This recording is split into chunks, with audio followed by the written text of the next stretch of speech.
Universo Épico no ar, e no programa de hoje vamos bater um papo sobre uma websérie. E olha só quem está aqui comigo.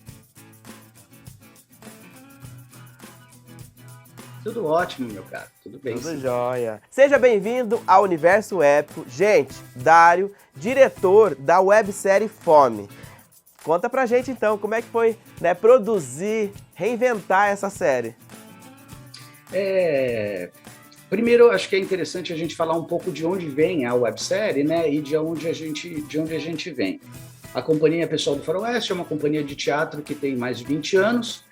A gente sempre esteve nos lugares desse centro periférico da cidade de São Paulo, que é hoje a Cracolândia, por exemplo, e a gente tem como investigação da companhia o entorno de onde a gente se estabelece.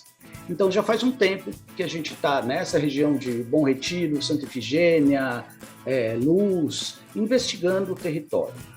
E quando veio a pandemia, no final das contas, esse cenário desse centro de São Paulo se agrava muito mais, né, pela fome, pelo desalojamento das pessoas, pelas pessoas em situação de vulnerabilidade na rua, pela droga e pela violência, no final das contas, do Estado, que insiste em deslocar essas pessoas, em desalojar essas pessoas e não assisti-las. Então, o Fome vem exatamente desse grito, assim, de, por um lado, o grito dos artistas que durante a pandemia também ficaram sem trabalho e sem a possibilidade de realizar a sua arte, o seu trabalho, e, por outro lado, para retratar um pouco do que é a pandemia nessa camada da violência urbana, e não só uma violência física, mas a violência toda a que são submetidas essas pessoas que moram nessa região. Fome é o resgate de um texto de mais de 10, 12 anos atrás, que é o Rebentos. É um texto que trata de um cortiço que está nas vésperas de uma ação de despejo. E, mesmo sendo um texto antigo, ele se coloca atual porque, durante também a pandemia, a companhia se viu com uma ação de despejo para largar, enfim, fora todas as dívidas e a necessidade de se manter o lugar e distribuindo sopa e atendendo de maneira social, porque, no final das contas, as pessoas vão ao teatro com a fome da arte, e na pandemia as pessoas encontraram no pessoal do Faroeste um alívio para a fome de comida. A gente fez um programa chamado Fome Zero ali, que atendeu milhares de pessoas com cestas básicas, com distribuição de comida e tudo mais, e isso é parte também da nossa pesquisa, de entender essa população. E, então a gente traz esse texto, Rebentos, falando desse cortiço em iminência do despejo, e provoca os atores da companhia, 11 atores, mais uma equipe e tudo mais, como a gente vai resolver contar esse texto que já foi encenado 2 vezes no teatro, agora de maneira remota. Como a gente funciona a companhia com uma sala de ensaio pelo Zoom, pela internet, como a gente resolve a luz, a cena, o figurino e tudo. Então, esse foi o desafio de Fome, assim. E explica pra gente a atualização desse texto, colocando o elemento pandemia. Vocês acrescentaram novos personagens. Em que contexto a pandemia ela aparece nessa história, né? Não só dizendo o momento que a gente vive, que a gente passa, mas como ela foi inserida na história? A gente se inseriu, a gente já estava inserido na pandemia, uma companhia de teatro realizar um espetáculo que já foi montado 2 vezes, hoje, com a impossibilidade, naquele momento, a gente começou no começo do ano passado, com a possibilidade... Desculpa, eu vou começar de novo, agora eu me perdi. Me faz a pergunta, por favor. Eu gostaria de saber o seguinte, como a pandemia, o coronavírus, foi inserido na história? É só citado que os personagens passam pela pandemia ou vocês criaram personagens, a gente vê personagens ali com a doença? Não, a pandemia, no final das contas, ela é a razão dessa produção, no final das contas, né? A gente não precisou criar personagens, a gente não precisou abordar de fato a doença, né, ou o vírus, no final das contas, porque ele já é a razão para que essa montagem fosse diferente. Então, por exemplo, a gente pensava em fazer apenas a última cena presencial e filmar. Quando a gente percebeu que, no final das contas, isso colocava em risco muito mais as pessoas, né, mesmo que num ambiente controlado, de exames e de testes, que a gente teria que radicalizar e fazer tudo online e à distância. E o primeiro passo disso foi fazer uma sala de ensaio virtual, que era uma coisa que a gente nunca tinha feito. Então, né, na nossa sala de ensaio tradicional, a gente chegava lá no teatro, tomava o nosso cafezinho da manhã, discutia texto, trocava ideia e tudo mais. E dessa vez as coisas começaram a acontecer online. E a partir do momento que a coisa acontece online e com um pouco também, né, desse ócio criativo que muitos artistas, infelizmente, ficaram, né, subordinados, no final das contas, pela falta de trabalho, fez com que eles também tivessem o ímpeto, né, o desejo de criar e continuar criando mesmo fora do teatro, porque, na verdade, estava todo mundo fora do teatro e todo mundo dentro do teatro, dentro das suas casas. Esse é um aspecto interessante. Então, a pandemia, no final das contas, ela deu um contorno para que essa história fosse contada. E a partir do momento que a gente vai para a sala de ensaio, e essa sala de ensaio é virtual, e que as pessoas conseguem trazer, né, os elementos que estão no seu entorno para a sua personagem, a pandemia se faz presente, né? Esse distanciamento social, que a gente brinca, né, que a gente está num distanciamento social, e eu tenho algum momento que eu falo que a gente está num distanciamento físico, né? Mas a intimidade das nossas vidas estão aqui. Você está vendo o quarto de brinquedo dos meus filhos. Se eu tivesse presencialmente com você, você não saberia onde meus filhos brincam. Então, esse distanciamento pessoal leva a uma aproximação social. No final das contas, você começa a conhecer as intimidades das pessoas, dos atores, dos produtores, e a pandemia se dá nesse contexto, no texto. A gente mantém o texto, mas adapta ele a esse distanciamento físico e essa aproximação social. Com certeza. Antes da pandemia, a gente tinha o convidado aqui no estúdio, então a gente tinha essa proximidade. Assim como no teatro. No teatro, vocês tinham a presença do público, sentiam a energia do público. E aí, como é que, para você, como diretor, né, ter ali a direção dos atores, do elenco no palco, e aí, né, esse novo desafio, essa proposta de fazer uma coisa online, né? Então, para você como profissional, né, fala um pouco dessa diferença. Gostou? Tomou gosto? Eu gostei muito. É muito interessante quando a gente chega no final de processos desses tão longos, a gente também não entende, né? A gente fica tanto tempo tentando dar sentido à coisa, que eu confesso que as pessoas que assistiram, que não tinham contato, no final das contas, né, até em pré-estreia ou até opiniões, assim, conseguiam ter uma leitura melhor do que eu. Eu gostei do processo. A diferença toda se dá, no final das contas, em dois caminhos. Uma, porque adaptar o texto simplesmente para uma ficção demandaria um trabalho, né, a gente já fez isso na companhia, né, que é transformar o teatro em cinema ipsis literis, assim, né? Você muda ali os enquadramentos, a decupagem, brinca com a luz, mexe nos tempos, né, inverte a quarta parede, quebra ela e vai para cima. Essa não, essa série, ela nasce despretensiosa, querendo gravar um roteiro de teatro, gravar um texto do teatro, e ela se transforma, no final das contas, numa experiência de como são esses atores que se dedicam a fazer alguma coisa que eles estão absolutamente distantes do processo todo que a gente sempre viveu.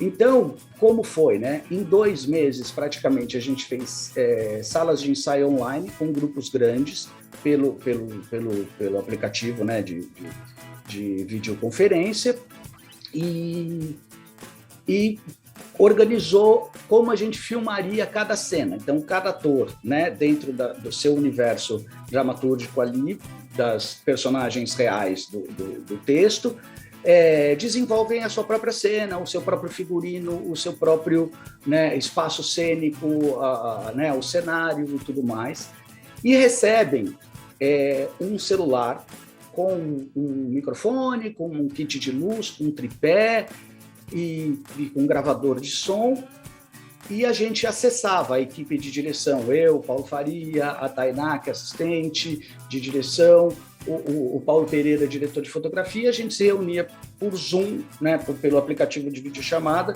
com essas pessoas, né, com os atores, e ali a gente ia dirigindo. Olha, coloca a câmera para cá, coloca a câmera para cima, agora é essa cena que você sai do carro, agora é a cena que você anda de trás, dando o seu texto, agora você entra no carro e sai, agora você bate porta-mala, e agora você está nessa parte do texto. Então a gente foi dirigindo remotamente.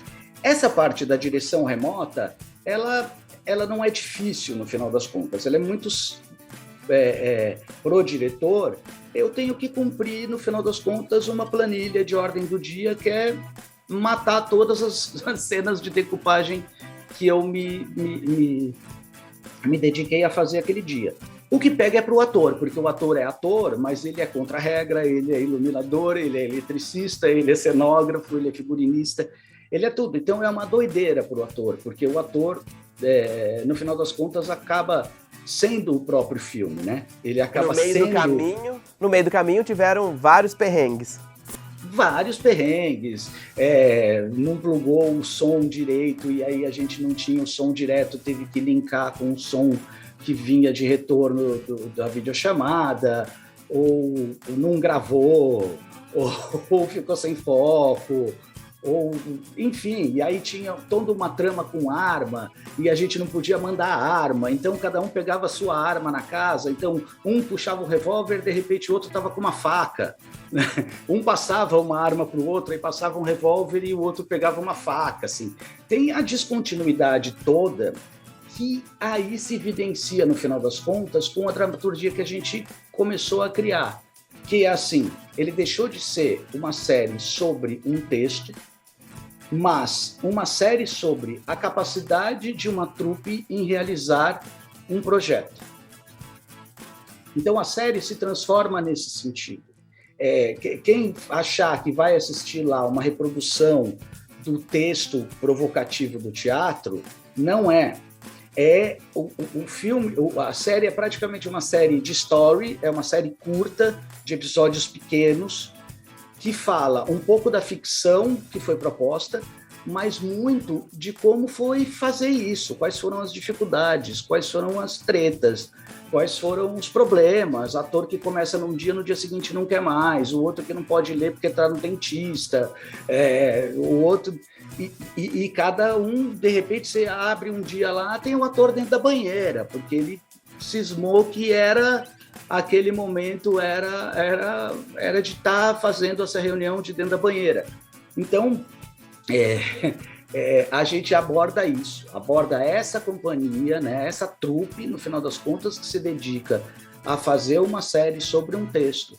Então, ele é um pouco da ficção, um pouco da realidade, e para cima disso a gente fez ainda uma entrevista com cada uma dos atores, né? E é bom dizer que cada ator, no final das contas, não é um ator. Ele se coloca como outro ator. Então, vamos, por exemplo, o meu nome não era Dário, eu era o diretor, mas eu era o Antero Antunes. O Paulo Faria era o João Casado. A Mel Lisboa era a Psique. A Carol Brada era a... Eu não falei o nome dela certo, se der para cortar. A Carol era a Fernanda Estia. Então, nesse momento, mesmo o que é documental é ficção. Então, cada ator pôde ser o ator de si mesmo, no final das contas. Então a série é sobre isso, é um documentário, uma série pseudo-documental sobre uma ficção possível de ser feita. É uma viagem. Bom, é um projeto que teve início em dezembro de 2021, né? Encerrou em janeiro de 2022 e todos os episódios estão disponíveis.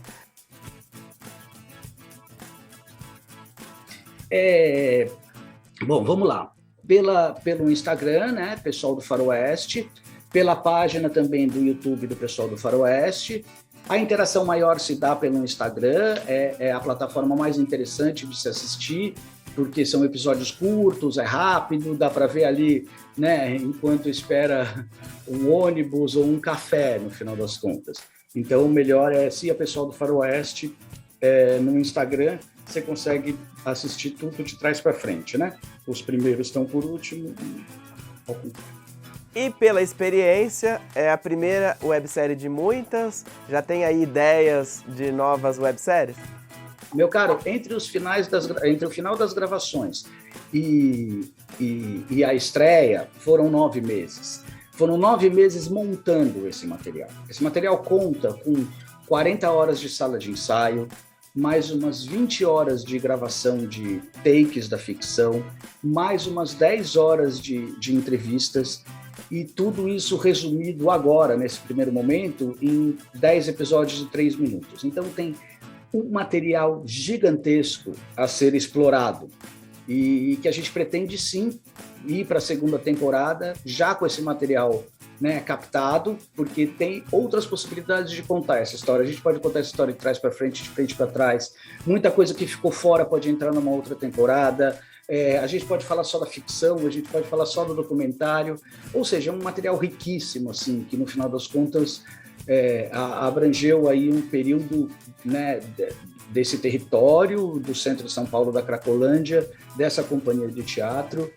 E que infelizmente a gente ontem teve que entregar o prédio porque nós não tivemos condições, no final das contas, de manter a companhia enquanto espaço físico. Então, o final da série eu não vou contar, mas o final, por enquanto, da companhia, e nem diria o final, mas esse momento da companhia é exatamente esse. Nós entregamos o prédio e continuamos virtual em busca de uma outra possibilidade de colocar, né, o teatro e essas histórias, no final das contas, de volta em cena.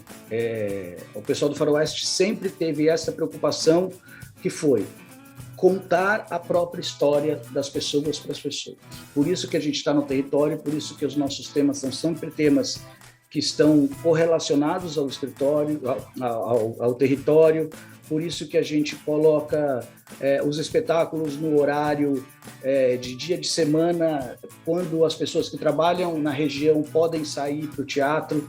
Então, assim, a companhia é de contar a história para as pessoas, a história que as pessoas passam para as próprias pessoas. Então, a gente espera, em breve, conseguir voltar, né? Voltar a esse contato físico e continuar no virtual ou no físico, ou seja como for, mas continuar contando essas histórias.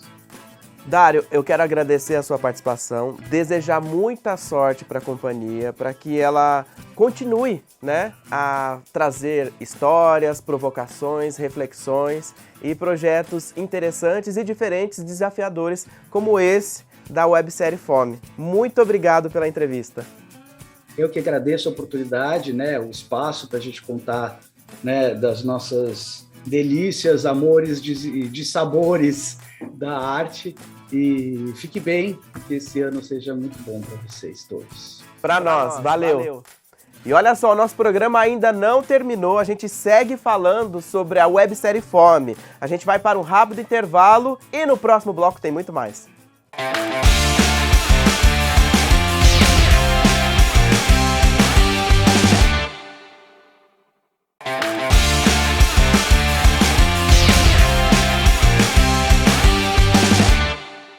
Estamos de volta, segundo bloco do Universo Épico. A gente segue aqui falando sobre a websérie Fome. Agora, quem está conectada aqui comigo é a atriz Claude, que vai contar pra gente como é que foi participar aí da websérie Fome. Então, Claude, seja bem-vinda ao Universo Épico. Muito obrigada, Michel. É uma honra estar aqui com vocês, viu? Um prazer. Então vamos lá, eu quero saber tudo, você vai me contar tudo, os bastidores de como foi gravar a websérie Fome. Nós começamos quase há um ano esse projeto lá do pessoal, da companhia do pessoal do Faroeste. Quando eles me convidaram para iniciar essa empreitada, e digo empreitada porque nós estávamos em plena pandemia, né? E eles vieram com a proposta de fazer essa web baseada numa peça teatral chamada Rebentos, a qual o Paulo Faria já tinha dirigido alguns anos atrás. Só que cada um estava dentro da sua casa, né? Eu, inclusive, não estava em São Paulo, estava no interior de São Paulo, em Itapetininga, na casa dos meus pais. E aí veio essa surpresa de... Bem, é uma websérie a qual cada um vai gravar da sua casa. E, a princípio, né, fazendo as leituras de texto, levantando as personagens, a gente, né, pensava assim, ué, mas como que a gente vai fazer isso, né? Como que vai ser dirigido cada um dentro da sua casa? E aí que veio a surpresa, onde entrou o Paulo Pereira junto com o Dário e a direção do Paulo Faria de fazer tudo isso remotamente. Então, coube a nós do elenco fazer não só as vezes de intérpretes, mas também de iluminador, de sonoplasta, de assistência. Todo mundo se virou nos 30 para poder entregar esse trabalho. Eu estava no interior, então eu acabei não recebendo um kit, o qual cada um recebeu em São Paulo, que era um kit que foi enviado para cada artista, onde continha um celular, o tripé, alguns materiais de iluminação, para que pudesse ser utilizado nas gravações. Eu, por sorte, tinha já algum equipamento, né? Porque trabalhei muito remotamente o ano passado também, então eu consegui também me virar para poder dar vida a essa personagem que eu fiz na série, a Euri. Então conta um pouquinho pra gente da sua personagem. A Euri, originalmente, quando o Paulo fez no teatro, era um personagem homossexual, o qual foi adaptado para minha persona, que é uma mulher trans. Então, a Euri, ela é uma enfermeira, uma pessoa que mora na comunidade, ela tem noções de enfermagem dentro dessa história. Ela mora nessa comunidade, ali no entorno da região da Cracolândia, uma região abandonada, né, pelo descaso político e social. Isso é um grande enfoque dentro dessa obra. E ela é uma espécie de factotum. Ela ajuda essas pessoas da comunidade, com essas noções de enfermagem, e ela é uma espécie de auxiliar também da personagem central da Mel Lisboa, que interpreta a Alma, que, digamos assim, é uma personagem um pouco dúbia, de caráter duvidoso, né? Ela é uma pastora que administra os negócios um pouco escusos. Na verdade, ela está envolvida como uma traficante. Ela é uma traficante, né? E a Euri é uma espécie de... se deixa corromper, digamos assim, por esse universo. Então ela faz um pouco os corres da alma, assim, um pouco leve e trás, né? Ela é uma espécie de duas caras. É uma pseudo-vilã. E aí, como é que funciona, né? Porque a gente sempre ouve dizer que o ator faz ali uma preparação, um laboratório, né? Então, até o próprio Dário estava contando que demorou ali uns 9 meses de gravação, o elenco era grande, as gravações individuais. Então, como é que funciona esse laboratório para a criação da personagem? Na verdade, assim, vou falar de como eu preparo normalmente as minhas personagens. Quando a Euri chegou para mim, veio com esse dado, né, assim, de que ela era essa personagem corrompida, mas eu em nenhum momento procurei julgar a personagem, Michel. Então, eu fui fazendo, deixando realmente a coisa fluente. Por quê? Porque senão ia rotular demais. E eu acho que ia tirar muito a humanidade da personagem. E eu acho que Fome, essa websérie, o principal mote dela é revelar nessas personagens a humanidade. Então, cada um dentro desse universo, dentro dessa comunidade, desse cortiço, é um universo maravilhoso que você pode ali investigar cada um. Então, por exemplo, a Euri tem essa falha de caráter, mas ao mesmo tempo ela é uma sobrevivente desse sistema. É uma mulher preta, uma mulher trans, uma mulher que talvez não tivesse tido oportunidades na vida e aí se deixou seduzir por alguma questão. Isso é justificável? Talvez não, talvez sim. Isso é o público que vai decidir, né? Então eu procuro não me contaminar por um julgamento social. Eu vou fazendo ela de uma forma um pouco amoral. E as demais personagens com quem ela convive ali também, né? O personagem, por exemplo, da Alma é essa mulher que é pastora e é corrompida, né? Porque ela usa essa máscara de boa moça, mas ela é uma traficante. O personagem do Leonardo Midiorin, que faz um policial que é casado, ao mesmo tempo se deixa seduzir por essa mulher, né?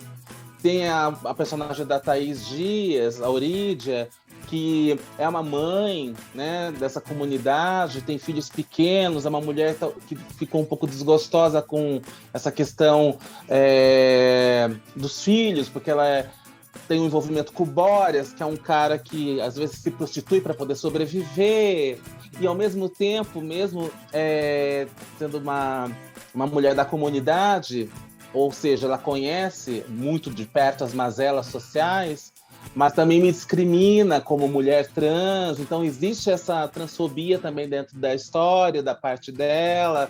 A personagem da Neuza Velasco, que é uma professora aposentada, né? E que vive na comunidade, e o companheiro dela é um cachorro, né? Então esse cachorro tem uma humanidade que lembra muito, né, a obra do Graciliano Ramos, por exemplo, lá atrás, né, que tem a baleia. Então, tem uma humanidade dentro desse cachorro, né, da forma com que ela o trata.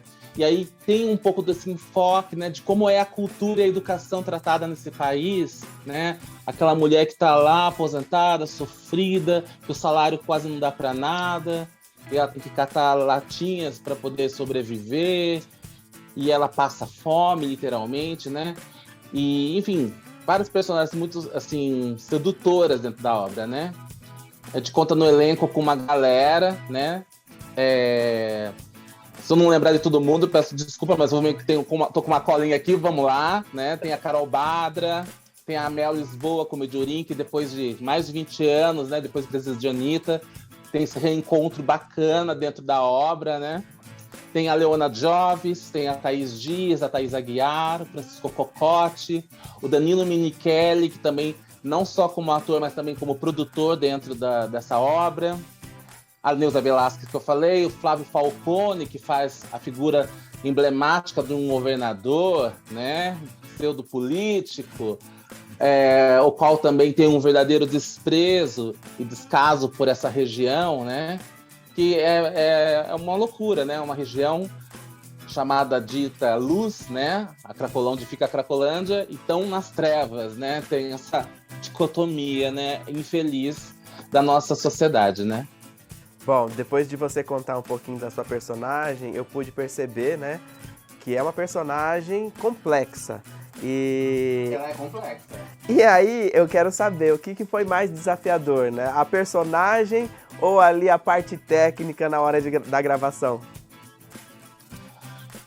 Olha, as duas coisas são muito desafiadoras. É que cada um é num determinado território. Por exemplo, a atuação, como eu sempre me inspiro muito, né, nessas mulheres fortes, pretas, né? Então, quando eu vou para atuação, eu penso muito, primeiro, na situação, e depois eu vou para inspirações, né? Penso numa Zezé Mota fazendo, né? Como uma Thaís, né? Araújo faria, uma Iléia Ferraz. Então, eu vou para esse lado, né? Eu tento buscar essas referências, ou até mesmo fora do Brasil, como a Viola Davis, a Queen Latifah. Então, eu procuro fazer um estudo geral, né? Procuro ver coisas dessas mulheres fortes, pretas, para me inspirar dentro desse universo. E é muito divertido quando cai uma personagem como a Yori, por exemplo, que é uma personagem que é amoral, então você pode tudo. Você pode ser dramática, você pode ser cômica, você pode ser uma bandida, você pode ser omissa, você pode revelar, você pode esconder. É uma delícia. Então você tem muita diversidade, uma gama assim, de recursos para você poder revelar as facetas dessa personagem. E eu acho que isso, de uma forma geral, tem na obra, sabe? Você pode ser o que você quiser dentro desse universo. Agora, a parte técnica foi um desafio muito grande, porque a princípio a gente não estava muito entendendo como que a gente ia solucionar isso, né? Mas a partir do momento que a gente entendeu, deu o clique, foi muito, muito gostoso você poder saber que você conseguiu dominar aquela ferramenta. Então, eles remotamente, lá com o sistema, a gente conseguia enquadrar a câmera onde eles iam falando, orientando, e a gente ia enquadrando, ia trabalhando luz. As minhas cenas, por exemplo, eu trabalhei desde manhã até o finalzinho da tarde, foi um dia, né, todo, para poder fazer essa gravação. E a gente vai usando todo tipo de recurso que tinha, por exemplo, eu estava no quarto dos meus pais, onde tinha espelho, tinha uma luz bonita vindo da janela, no entardecer. Então, tudo isso a gente utilizou para compor aquela dramaticidade, contar essa história, né? Então, foi muito interessante esse processo, foi muito criativo, né? A forma com que a gente conseguiu colocar tudo isso em pauta, assim. Foi muito estimulante, diria. Claude, e aí, por que é que o pessoal de casa tem que acompanhar a websérie Fome, tem que assistir todos os episódios? Eu acho que principalmente porque se trata de um... A gente gravou num momento histórico onde todo mundo, né, a humanidade toda faz parte dessa história, que é a pandemia. Então, eu acho que um dos motes é prestigiar um trabalho que foi feito por artistas no momento onde a cultura estava ameaçada, onde essa questão da educação também estava ameaçada, e nós fizemos com muito prazer, com muito amor, né? Contar uma história onde as pessoas também possam ter empatia, por que não, de ter um entendimento de como vivem as comunidades. Ali, no caso, nessa história, a gente fala de uma comunidade da Cracolândia,